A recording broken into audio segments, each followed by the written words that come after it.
Gears of War 1, it holds a special place, and it was the start of something special. A lot of the games at the time were run and gun, this idea of the first-person shooter where you can strafe and dodge bullets. So this idea of being reliant on cover was this idea of pop and stop. You have to stop and pop up and shoot, like you have to kind of move yourself between cover and cover. Gears is a feel.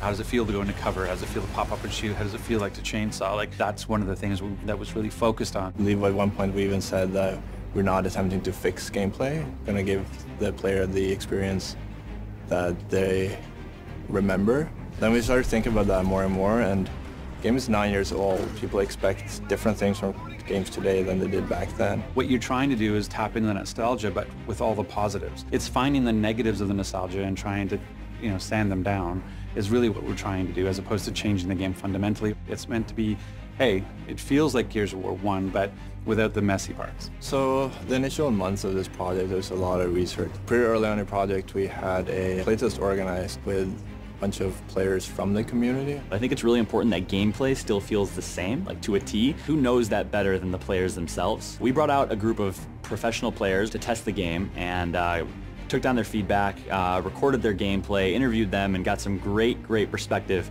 on what the game feels like. Does it feel like that original Gears of War 1 experience? Getting back to the roots of Gears of War was just really nostalgic for me. Playing in those environments again, ripping the sweet headshots, and the guns felt really good. Right. So, getting back on some of those classic maps with the revised mechanics that came from some of the future titles is just an awesome package. I think that the vets are going to really appreciate it and come back to the game. For the new players, I hope that they see this game and like, wow. Kind of like wow, like I was when I first started playing. You can play Gears of War 1 with dedicated servers. You can play at 60 FPS on a 1080p screen. And the way that we can add all the modes that we wanted to have back in, and getting something like Team Deathmatch into Gears of War 1. Team Deathmatch is the most popular way to play Gears, but it didn't exist back in Gears of War 1. So to be able to do it on the Xbox One version is great, because it allows you to, it's a friendlier way to play. If you're used to playing Gears of War 3 and it's really smooth, it can bounce around, it just flows from cover to cover. You go back and play Gears of War 1, that's not really how it works. It's easy to get snagged or like piece of collision or just getting stuck in cover. Cover is evolved from 1, 2, and 3.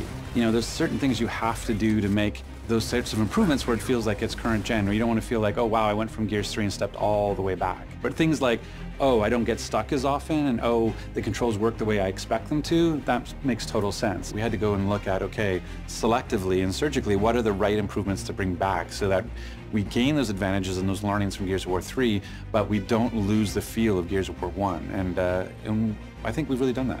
The first time, I think, where we actually had a 4 versus 4 match and we played it, and it just felt really good all of a sudden. It's like, holy shit. And then afterwards, when I looked at performance stats, and it was just steady 60, and that's where you just feel like, holy smokes, this feels so nice. And yeah, it'll be something I won't forget.